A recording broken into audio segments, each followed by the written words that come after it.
Welcome back. Today's video lesson is called Becoming Undefinable. This is an idea that I really like a lot that I've come across many years ago that I first started teaching. It was one of the first things I really taught whenever I started teaching my own courses. And I still stand behind it. I think it's a great idea. It's a technique, so hopefully you'll be able to use this kind of idea, this kind of concept. And I sort of stumbled upon it whenever I was in high school, of all times. I know I was really confused in high school. I didn't have any success with women whatsoever. But I stumbled upon this idea, but I didn't do it until I left and I started really applying some of the psychology and attraction psychology that I had learned many years after high school. And so one of the ideas that I had was I would look around and I would see these different people and I would listen to people, especially in high school. You'd have these ideas that you're part of a clique or a group. Even if you don't want to be, you're part of those people who don't belong, and that's a group too. So you can't really escape that. We just sort of label people whenever we're younger, and as we get older, those labeling mechanisms become more complex. But when we're younger, they're very simple and they're very straightforward. For example, when we're little, there might be people we call weirdos. You know, you may have been one of those people. I know that I was when I was younger. And this idea that someone's a weirdo just means that they don't fit into any other group, right? But what you want to do is you want to not be able to be defined. And that means that you can't be defined as a weirdo because you don't quite fit that label, but you also can't be defined as a jock or a skater or a music guy or whatever it is. You don't want to be definable as a person. And the reason why this is important is because in our minds we have folders that we put different people in, right? So different categories we put different people in. And when you meet somebody and you explain them to someone else, it's like, oh, Josh, that dating coach, right? So if they can explain you in very few words, then they won't remember you as well. And you're also not as significant. So they feel like they've figured you out, kind of, and that curiosity is gone. And as you know, curiosity is interest, and interest is attraction. So if you want to create curiosity off the bat, make sure that people cannot define you as one kind of or genre of person. And the way that I typically do this is I have one thing about myself that makes it a little bit hard to define me in any one certain way. For example, if you thought I was a business person, like some sort of and I work a lot, so you might think that when you see me, that would make sense, except that my arm's full of tattoos. And because my arm's full of tattoos, you can't really peg me as a typical business person, you know? So if you try to peg me as a business person, then you won't feel like you're really giving a clear view of who I am. Now, I'm also not a crazy scenester kid and I do have tattoos, but I'm not just a tattooed kid. I'm also really into business and really logical and things like that as well. So for me, being able to find that balance and that sort of undefinable characteristic has made me stand out beyond most guys that are in any situation that I've ever been in. If anyone can peg you, and I know that there's lots of people who like this idea, if anybody can peg you as a something, then it's over. And they're not as interested anymore unless they're interested in those kinds of people, which means that they think they have a kind of person they're interested in the first place, which means that they're probably young.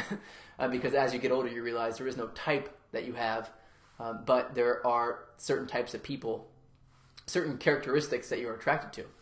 So what I want you to do is I want you to think about if someone had to describe you, or maybe even ask somebody if they had to describe you, what they would use to describe you. Just real quick, if they had to describe you in as few words as possible, like for example, I don't know, a jock would be one, a skater, for example, a sports guy, a sports lover, whatever. If they can define you in one phrase, that means you're not doing this well enough and you have to become more undefinable. And if you don't have anything exciting about yourself, then people will just say he's just some guy, and that doesn't really work either. So here's what I suggest you do. Try to figure out, once you hear a couple people telling you this idea, so ask at least 2 people what they think, and preferably people that you don't really know very well, just kind of random people that maybe you've seen a few times. For example, if you go to Starbucks or some kind of a coffee shop besides Starbucks, then try to ask the barista, if you see them often, what they think about you, as far as if they had to describe you in as few words as possible. in one phrase, what would they use to describe you? And it's probably going to be nice, unless they're jerks. Then they might say something mean, but you never know. And just kind of take it with a grain of salt, but try to figure out how easy it is for them to describe who you are. And so whenever you get this idea, I want you to step outside of this. I want you to do one thing always that takes you outside of this realm. One thing that I do, and you've probably seen this on my Today Show clip. If you haven't seen it yet, then you can watch that on my on theTaoofBadass.com, and you'll notice that I have white boots on in that clip. Well, white boots in a suit.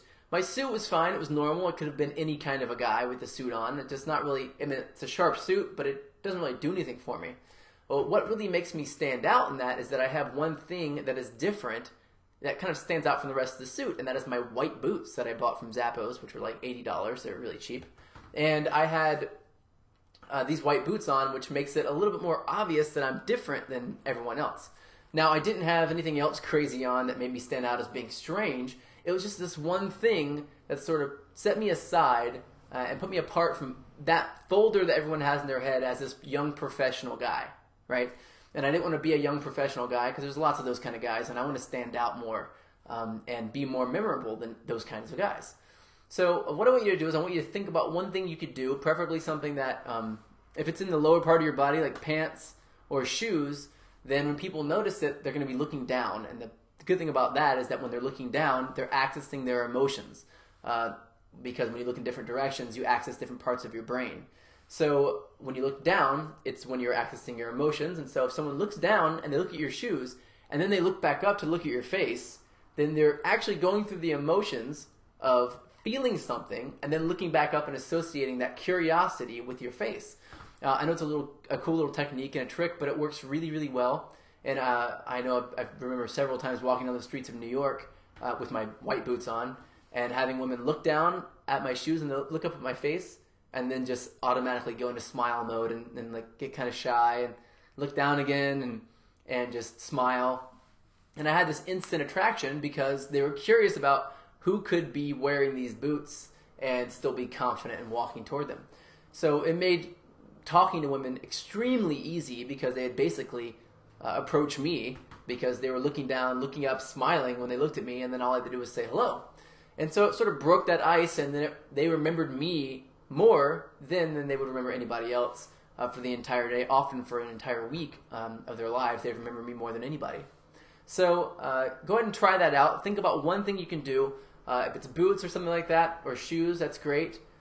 If you want to try, I don't know, it doesn't have to be clothes. I mean, I have tattoos, but I wouldn't necessarily say that you should go get a bunch of tattoos. But try to have something that stands out. If you have like Argyle socks even, that's even enough if you're sitting down and people can see that. But make sure that the rest of your dress, the rest of your style is contrary to that. You want it to be hard for people to peg you. So if you're a tough guy, you can wear something a little bit less tough. That's a little bit brighter, and you'll stand out. If you're a thin guy, or you can be a thin, tough guy, but if you're a skinny or not so tough kind of guy, like me, then you have to be careful. You don't want to wear too many bright things. You want to wear most things that are just kind of accentuating your shoulders or things like that, and then wear one or two little things that sort of make you stand out a little bit. So go ahead and brainstorm on that. You can comment below, and I'll let you know what I think about that as well. And I'll give you sort of my insights as to what I think is the best thing for you to do.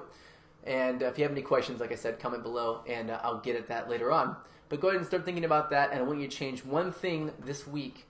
And if you have to buy something, then buy something. But don't spend too much money because you don't need to, trust me.